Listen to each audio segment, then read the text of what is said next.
Okay, so in the previous tutorial we looked on how to make a calculator using if or a else statement, but then we didn't complete, right? We just did the addition part. So let's get to the compiler.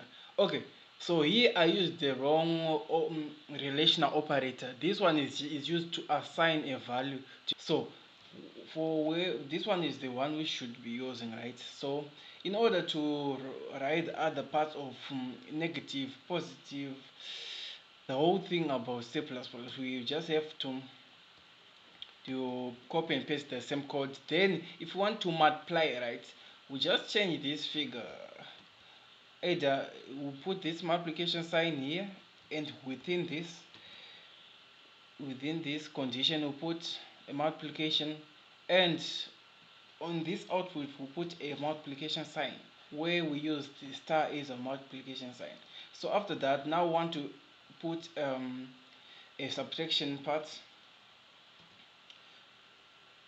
Okay, now put a negative there and put a negative there.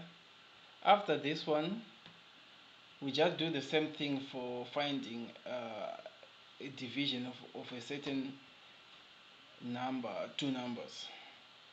Okay, division sign, and you put a division sign here. And right after that, we can run our program by just compiling and running. Yeah. So when the okay, we just wait for the window. Now the window is shown on the screen. Okay, so let's say we want 15 is going to be divided by 3. As you can see, the division is part of the program works, right? So let's just test the multiplication sign.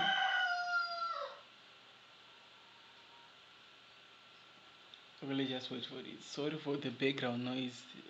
I keep chickens at my house, so yeah. So let's say we want to multiply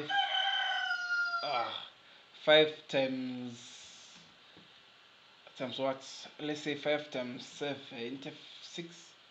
There you see it successfully multiplies. Even if you want to do a subtraction function using this one, it totally works. Yeah. I'm just going to try and close the windows later. So now I want to say 75 subtract 89. As you can see, it also supports negative values and positive values. So guys, thank you for watching.